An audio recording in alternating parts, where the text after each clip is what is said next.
ఓం శ్రీమాత్రే నమః. ఛానల్లోకి స్వాగతం అండి.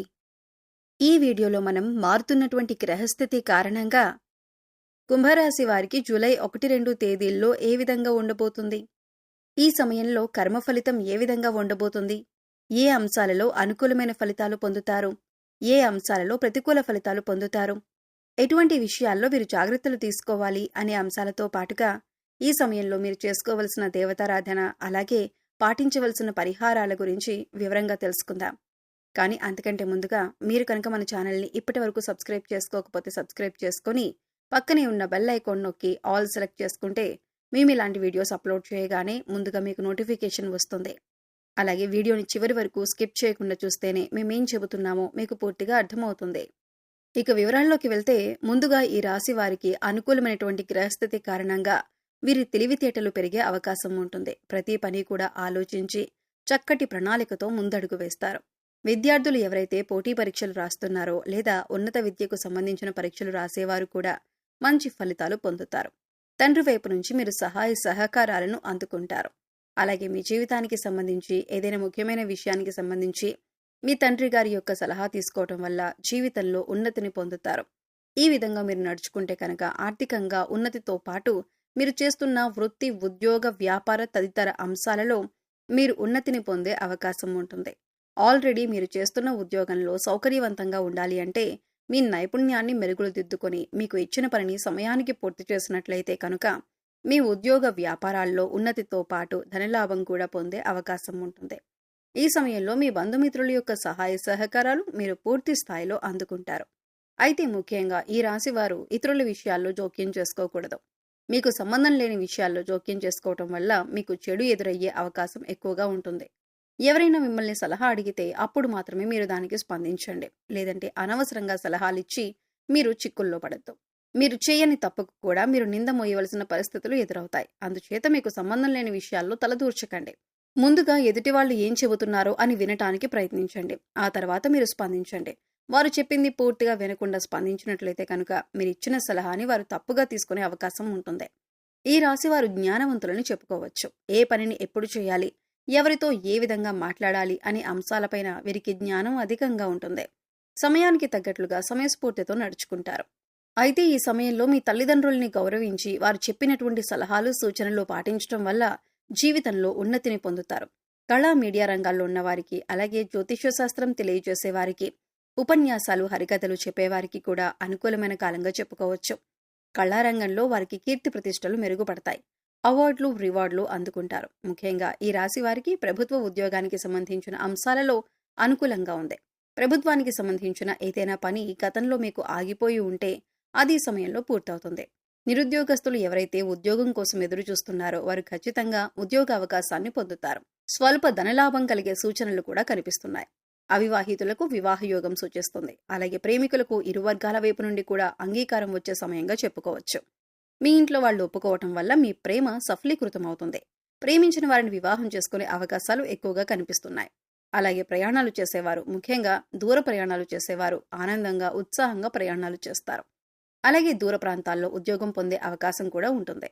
కొంతవరకు స్థానచలనం పొందే అవకాశం ఉంటుంది. గతంలో మీకు చిన్న చిన్న అనారోగ్య సమస్యలు ఏమైనా ఉంటే అవన్నీ కూడా పూర్తిగా తొలగిపోతాయి.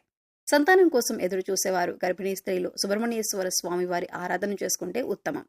అయితే ధనానికి సంబంధించిన విషయాల్లో మాత్రం రాబోయే రోజుల కోసం మీరు నిల్వ ధనాన్ని ఏర్పాటు చేసుకోవాలి. అంటే ధనం ఉన్నప్పుడు విచ్చలవిడిగా ఖర్చు చేసి లేనప్పుడు బాధపడడం కాకుండా మీకు ధనం ఉన్నప్పుడే మీరు కొద్దిగా జాగ్రత్త చేసుకున్నట్లయితే ఫ్యూచర్లో మీరు ఇబ్బంది పడకుండా ఉంటారు. అలాగే ఉద్యోగానికి సంబంధించిన ఇబ్బందులు వచ్చినప్పుడు మీ పై అధికారులతో కొద్దిగా నెమ్మదిగా సంయమనంతో మాట్లాడండి. మీ సహోద్యోగులతో స్నేహపూర్వకంగా మెలగటం వల్ల వారి నుంచి మీకు సపోర్ట్ లభిస్తుంది. ఈ విధంగా మీరు నడుచుకుంటే కనుక ఆర్థికంగా ఉన్నతితో పాటు మీరు చేస్తున్న వృత్తి, ఉద్యోగ, వ్యాపార తదితర అంశాలలో మీరు ఉన్నతిని పొందే అవకాశం ఉంటుంది.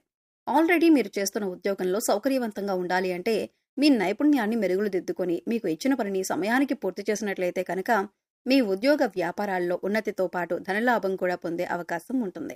అలాగే మీ వంతు సహాయ సహకారాలను అందిస్తారు. అది ఆర్థికంగా కానీ లేదా పేదవారికి లేని వస్తువులు పంచిపెట్టడం కానీ ఎటువంటి సహాయ సహకార కార్యక్రమాల్లోనైనా పాల్గొంటారు. ఎవరైతే లోన్ కోసం కానీ అప్పు కోసం కానీ ప్రయత్నిస్తున్నారో వారికి సమయంలో లోన్ లభించే అవకాశం ఉంటుంది. గృహ నిర్మాణం చేయాలి అనుకునేవారు పెద్దవాళ్ల సహాయ సహకారాలు తీసుకోండి. ఈ సమయంలో మీరు చేయాలి అనుకున్న ఏ ముఖ్యమైన పనికి సంబంధించిన నిర్ణయమైనా ఆచితూచి తీసుకోండి. అలాగే పెద్దవాళ్ల సలహాలను పాటించండి. అలాగే విద్యార్థులందరికీ కూడా ఈ సమయం అనుకూలంగా ఉంటుంది. ఏదైనా కొత్తగా వ్యాపారం మొదలు పెట్టాలన్నా లేదా పెద్ద మొత్తంలో ఇన్వెస్ట్ చేయాలన్నా కూడా అనుకూలమైన సమయం. అనుభవజ్ఞుల జ్ఞానం, సలహాలు తీసుకుంటూ ఇంట్లో పెద్దవాళ్ళు చెప్పిన మాటలు పాటిస్తూ అనుగుణంగా చేసినట్లయితే మీరు పెట్టిన పెట్టుబడి ఏదైనా కూడా రెట్టింపయ్యే అవకాశం అయితే ఉంటుంది. ప్రతి ఒక్కరికి కూడా మీరు చేసుకున్న కర్మను ఆధారంగా చేసుకుని గ్రహాల యొక్క స్థితిగతుల ప్రభావం అనేది ఉంటుంది. అయితే ఈ రాశివారు పూర్వజన్మ కర్మలను తొలగించుకోవాలంటే గంధంతో భగవంతుణ్ణి పూజించాలి అని శాస్త్రాల్లో చెప్పబడి ఉంది. ఇలా చేయటం వల్ల పుణ్యం పెరుగుతుంది. ఒక విధంగా చెప్పాలంటే గంధంతో భగవంతుని పూజించటం వల్ల జ్ఞానం కూడా పెరుగుతుంది. అలాగే నిత్య పూజలో భాగంగా ధూపం, దీపం, నైవేద్యం సమర్పించి 2 నిమిషాలు కళ్ళు మూసుకొని దేవుడి దగ్గర కూర్చొని ధ్యానించటం వల్ల ఎటువంటి గ్రహస్థితి అయినా సరే మీకు అనుకూలంగా మారుతుంది. అలాగే మీ దగ్గరలో ఉన్న అమ్మవారి ఆలయం కానీ నరసింహస్వామి ఆలయాన్ని దర్శించుకోవటానికి ప్రయత్నించండి. ఇలా చేయటం వల్ల పాపకర్మలు తొలగిపోతాయి. అలాగే ఈ రాశివారు ఓం నమో భగవతే రుద్రాయ అనే మంత్రాన్ని స్మరించండి. ఈ రాశివారు పండ్లను దానం చేయటం వల్ల ఉద్యోగంలో ఎటువంటి ఇబ్బందులు ఉన్నా తొలగిపోతాయి. గురుబలం కోసం గురుగ్రహం యొక్క స్తోత్రాన్ని ఎక్కువగా చదువుకోండి. అలాగే నవగ్రహ స్తోత్రాలను ప్రతినిత్యం 11 సార్లు చదువుకోవటం వల్ల గ్రహ దోషాలు తొలగిపోయి అనుకూలమైన ఫలితాలను పొందుతారు. అలాగే రావి చెట్టుకు కూడా మన పురాణాల్లో ప్రత్యేకమైన స్థానం ఉంది. రావి చెట్టును బ్రహ్మ, విష్ణు, మహేశ్వర స్వరూపంగా చెబుతారు.